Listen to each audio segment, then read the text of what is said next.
Capítulo 18. Tema: quando o coração começa a reconhecer. Local: academia no primeiro andar de um prédio antigo no bairro Xilin, Taipei. Período: semanas 3 e 4, primavera. Shen Yaoyu mantinha seus hábitos silenciosos. Chegava cedo, organizava tudo sozinho, cumpria cada tarefa sem reclamar nem pedir ajuda, como se fosse a forma mais natural de agir. Uma manhã, Malina chegou antes do horário e o viu debruçado sobre a mesa, arrumando as folhas que ela deixará espalhadas, recolocando canetas no pote e alinhando objetos com calma. Ele afastou-se logo em seguida, como se não quisesse ser visto. Ela entrou fingindo não ter percebido, mas guardou aquele gesto com carinho. Com o tempo ela compreendeu. Ele nunca cobrava, nunca reprovava, nunca esperava que ela mudasse. Apenas aceitava o seu jeito e completava o que faltava, sem precisar de palavras. Mais tarde, na copa, Malina arrumava ervas e utensílios quando Ao Yu entrou para pegar um copo de vidro. Por descuido, o recipiente escorregou-lhe dos dedos, bateu na borda, caiu e se estilhaçou. Ele agachou-se para juntar os pedaços maiores. Ao estender a mão, o movimento ligeiro e a superfície lisa fizeram-no escorregar entre os dedos, cortando-lhe a palma direita. Não foi ferimento profundo o bastante para pontos, mas o corte era limpo e o sangue escorreu com facilidade. Pegou papel toalha, apertou com força e não reclamou, acostumado a resolver tudo sozinho. Não, espera, chamou ela ao virar-se. Veio depressa e, movida por impulso, segurou-lhe o pulso com firmeza suave, fazendo-o assentar-se. No instante do toque, Ao Yu ficou imóvel. Sentiu o calor da pele dela, a maciez dos dedos contra a sua própria pele mais áspera e marcada pelo trabalho. A respiração tornou-se mais lenta, o peito apertou-se levemente, não houve recuo, apenas toda a sua atenção voltada para aquela sensação inesperada. Não é nada, já resolvo, disse ele, a voz mais baixa e grave que o normal. Sei que você dá conta, respondeu ela, mantendo o contato apenas o necessário, mas vamos cuidar primeiro. Não quero que se corte de novo. Soltou-o com calma. Espera aqui um instante, já volto. Trouxe a caixa de primeiros socorros, sentou-se de frente e olhou-o diretamente nos olhos. Vou começar agora, tudo bem? Ele assentiu. Retirou o papel encharcado, pressionou gaze limpa com firmeza constante para estancar o sangue com jeito certo sem machucar. Limpou ao redor com soro, aplicou antisséptico e enfaixou firme, sem apertar a circulação. Durante todo o tempo ele observou cada movimento, preciso, tranquilo, seguro. Quando terminou, perguntou baixo. Quem ensinou você a fazer isso tão bem? Ela sorriu levemente, ainda com as bochechas aquecidas pelo impulso de antes. Minha mãe dizia que saber cuidar e organizar é tão útil quanto cozinhar ou consertar uma porta. Depois recolheu os cacos menores, guardou os maiores em uma caixa fechada e limpou o chão com cuidado. 2 dias depois, o corte já não sangrava e começava a fechar, mas ainda estava sensível. A faixa permanecia como um lembrete constante. A rotina seguiu como antes, mas entre os dois havia uma tensão mais suave, como se algo tivesse mudado sem que precisassem dizer. Na hora do almoço, os alunos já tinham saído e o ambiente ficou silencioso. Ao Yu pegou suas coisas e dirigiu-se à saída como se fosse comer fora. Malina, na recepção, segurava com cuidado 2 marmitas de cerâmica, pauzinhos apoiados nas tampas, um guardanapo dobrado e uma toalha de tecido leve debaixo do braço. Ao vê-lo passar, tocou-lhe suavemente o pulso, o mesmo que segurara dias antes. Já vai almoçar? Perguntou com voz tranquila. Quer almoçar comigo? Ele parou, olhou-lhe as mãos e assentiu de imediato. Sim, claro, vamos.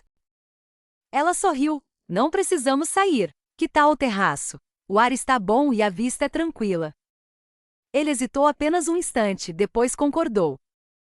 Subiram as escadas devagar, um atrás do outro. Ao Yu vinha logo após ela, atento aos degraus de madeira gastos e às bordas escorregadias, mantendo-se perto o suficiente para ampará-la se necessário, sem tocar-lhe nem chamar atenção. Era o seu jeito de cuidar, silencioso, sem alardes. No terraço, ela escolheu um canto protegido do vento, onde o sol da primavera batia suavemente. Estendeu a toalha no chão e arrumou tudo com calma. Abriu as marmitas, separou os pauzinhos e deixou os recipientes ao alcance de ambos.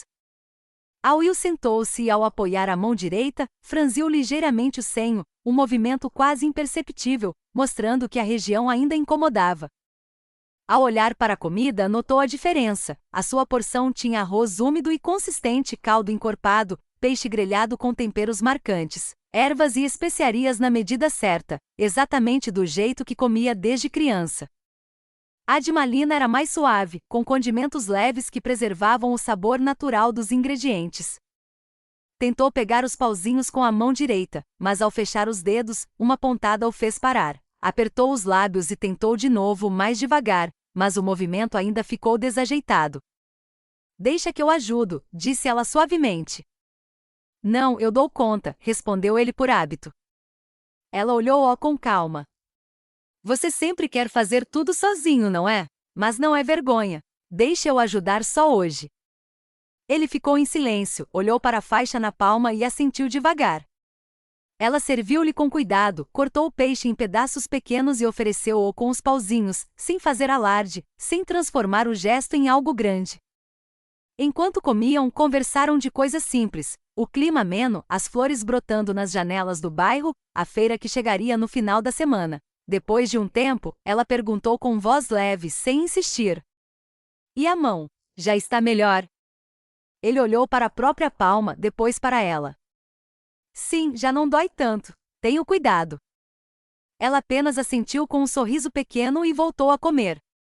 Minutos depois ele parou por um instante, sentindo o sabor familiar e equilibrado. Está muito bom, disse ele com simplicidade. Do jeito que eu gosto. Olhou primeiro para a comida, depois ergueu o rosto devagar e lançou-lhe um olhar breve. Os dedos da mão boa encostaram de leve na borda da tigela, e ele ficou assim, imóvel, como se tivesse esquecido o que ia fazer em seguida. Como ela descobriu isso? Nunca comentei. Ela simplesmente reparou. Levou um tempo para piscar de novo. Conhecia o cuidado da mãe que sempre soubera seu gosto, mas ninguém que não fizesse parte da sua casa jamais o havia olhado com essa atenção quieta, sem esperar nada em troca, muito menos reparado tanto em coisas tão pequenas sobre ele. Quando desviou o olhar de novo, um sorriso pequeno e quase imperceptível apareceu no canto da boca, tão discreto que ele mesmo não percebeu, mas Malina viu. E naquele instante sentiu um calor suave e tranquilo se espalhar pelo peito, como se encaixasse cada detalhe que vinha observando. Parecia que, com ela, ele finalmente permitia que o conhecesse de verdade, que entrasse devagar no seu mundo. Ela sorriu de volta, satisfeita. É só reparar nos pequenos detalhes, com o tempo. Não tem segredo. Depois de comer, ficaram ali mais um pouco, aproveitando o ar fresco e a vista da cidade que se estendia ao redor. Will observava o movimento distante nas ruas, Malina o observava, guardando cada detalhe daquele momento calmo e especial. À noite, já em casa, ela lembrava-se de tudo. O toque no pulso, o cuidado silencioso na subida, a preocupação leve, a resposta simples e aquele sorriso que só ela conseguirá ver. Um desejo suave mas firme cresceu dentro de si. Queria tê-lo por perto não só no horário de trabalho, mas em todos os dias que viriam.